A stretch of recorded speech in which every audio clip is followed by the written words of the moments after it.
یہ جو رمضان المبارک کا آخری عشرہ ہوتا ہے نا، یہ بڑا قیمتی ہے۔ میں پہلے بھی دوستوں سے عرض کرتا رہتا ہوں کہ ہم نا یہ آخری 10 دن اکثر بازاروں میں گھوم کے گزار دیتے ہیں۔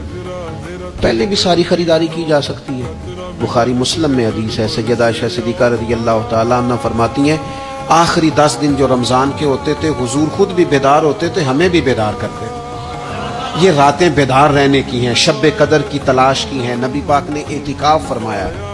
کوشش کریں، جو تو اعتکاف بیٹھ رہے ہیں وہ تو بڑے باعث مبارکباد ہیں، جو نہیں بھی نہ بیٹھ رہے وہ بھی اپنے اپنے علاقے کی مساجد میں کوشش کریں، 1 رات مل جائے، 2 مل جائیں، 4 مل جائیں، جتنا اضافی ٹائم ملے آخری 10 دنوں میں وہ مسجد میں گزاریں۔ زیادہ سے زیادہ وقت قرآن پاک پڑھیں، استغفار پڑھیں، درود پاک پڑھیں، یہ 3 ہی وظیفے ان کے ساتھ۔ اور رات کا وقت کوشش کریں قیام میں گزرے، نوافل میں گزرے، جہاں جہاں بھی آپ، اس کو ہم نے ضائع نہیں کرنا۔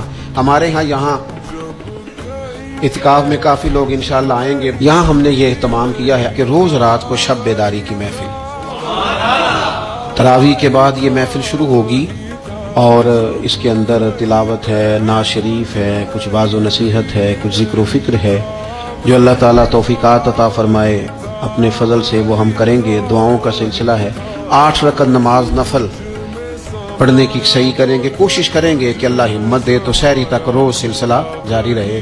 میں بھی یہی رہوں گا۔ میری آپ سے گزارش ہے کہ جو آ سکے رمضان کے آخری 10 دنوں میں، 2 دن کے لیے، 4 دن کے لیے، جیسے جیسے آپ کو موقع ملے، آپ یہاں مرکز میں خانقاہ شریف میں بھی تشریف لائیں، اور یہاں نہ آ سکے تو جہاں موقع ملے کوشش فرمائیں۔ یہ وقت ضائع کرنے والا نہیں ہے۔